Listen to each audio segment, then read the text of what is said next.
This lady said she's dying and no doctor, no prophet or no native doctor can help her or can save her. She said it's been almost 4 months now that she met a guy in town and the guy was so handsome. So when the guy approached her, she was even surprised that a handsome guy like that can approach her. So one thing led to the other. They started talking and all that, and then that guy took her home that night because she felt, well, if she lets a handsome guy like that go, maybe she might not meet someone like that again. So she agreed and went home to the guy's house that night. So that night they had fun. And when they were, doing the thing or when they were having sex, she smelled something. It was like a rotten smell, like garbage. So she asked the guy, what's that smell? Can you smell it? And the guy was like, I can't smell anything. And then they were done doing what they were doing. And then they went to bed. So at dawn, she wanted to go for round 2 and try to, make a move on the guy. But when she touched the guy was icy cold. She was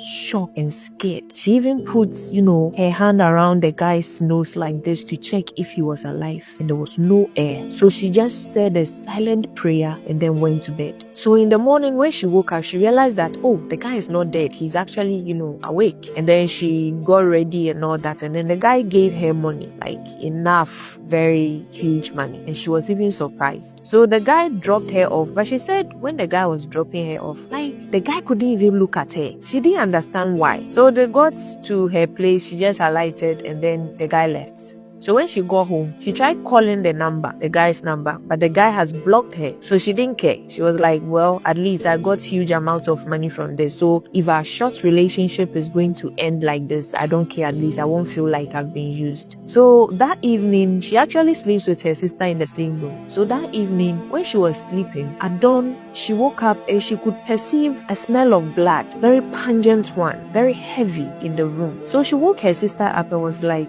can you smell it? Can you smell that blood? I can smell blood. And her sister was like, no, I can't smell anything. She said, okay, and then went to bed. But in the morning, she had somebody waking her up, beating her, waking her up. And when she woke up, she opened her eyes. Her sister was looking at her with a disgusted face. And she also realized that the windows were open, the door were open, like the doors were open, everything was open. And she could perceive that smell, the blood again. And then her sister was just looking at her like that. So she looked at her fingers, like her hand, and realized that there was blood on her hand. And then she checked and realized, okay, so the blood smell was actually coming from her. And she thought, maybe it's my menses. But then she realized that no, my menses just came 8 days ago. So this can't be my menses. So she took her bath, and yet still, even after scrubbing, after exfoliating and everything, just still the blood scent was on her and she could smell it. And now people around her can also smell the heavy blood. So her mother was like, no, this is not normal. Let's go to the hospital. And then they went to the hospital. When they went to the hospital to check, the doctors just didn't know what was the problem. They did a whole lot of tests, still nothing. And then they advised that she stays at the hospital for now. So she said she stayed at the hospital for like 5 weeks, yet still nothing. And then she confessed and opened up and told her mother about it, that, ma, this and this and this is what I did. And I think maybe that night, the guy I slept with and I felt he was dead and all that. So the mother was like, what? Are you serious? She said yes. And then the mother said, okay, let's go and look for the guy. So take me to that guy's house. She took her mother to that guy's house and they were told nobody like that lives here. No name, no. And they said, okay, maybe the person was living there at first, but they said, no, nobody like that has ever lived here. And the one who has stayed there for so many years said, I am the one who is staying here for so many years. So I don't know who you are talking about. The lady was shocked and the mother was now scared. So they started going to churches because the blood was heavy and she was losing weight. She is not in pain, no. She is not in pain, but she can't keep food down. Whatever food she eats, she throws up. And because of that, she is losing weight drastically. She is still bleeding 24/7 every day. So the mother started taking her to churches and all that.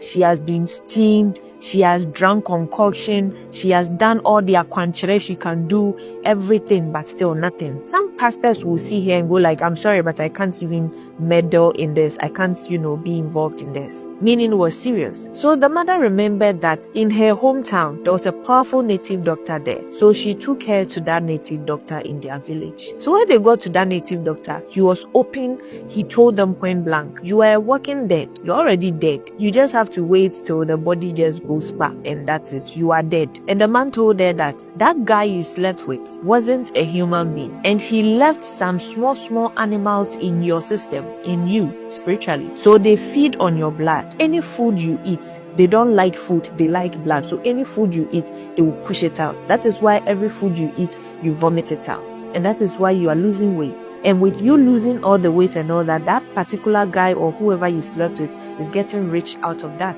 And the lady was like, but we protected ourselves. We used the condom. And the native doctor was like, so you think condom protects you spiritually? No, it doesn't. So now the lady says she's just waiting to die. She's not in pain. She just can't eat.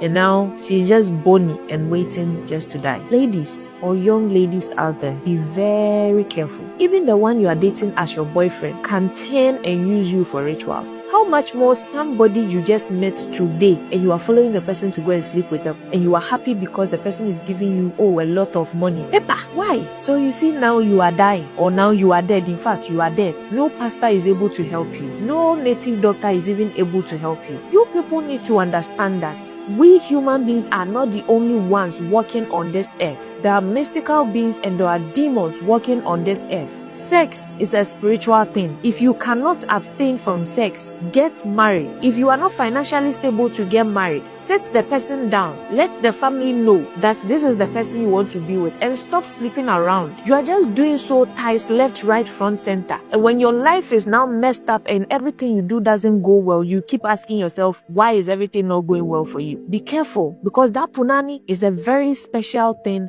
that leads to your soul. So if you just open your legs for anybody to enter your soul, know that you are killing yourself as a lady. Because most men or some men, if they sleep with you, they take from you. They tap into it. They take from your favor. They take from everything that you are supposed to accomplish. Ask yourself why that in Hollywood, before they will help somebody, they say, I want to sleep with you before I help you. Or even now, even here in Ghana, if a director or whatever wants to help an actress or an actor, they want to sleep with you, ask yourself, what is in that sex? It's a gateway to your soul. So if you think just opening your legs, nothing will happen, I'll just use condom, I'll be fine. No, you will not be fine. Protect yourself as a young lady coming up. Let's tone down the sexual immorality and pick up our dignities. Open your legs for every man doesn't make you a boss chick. No, it doesn't. It actually makes you a cheap one. Respect yourself as a lady and guard your punani, because it's a way of guarding your future. Don't let any man just get to sleep with you. Anyway, if you have any advice that you want to give to this lady, or you know somebody who can help her or something, just leave it in the comment section. She might see it and she might read it. This is scary. This is really scary. I don't even know if she's already dead. This is scary. Anyway, case closed.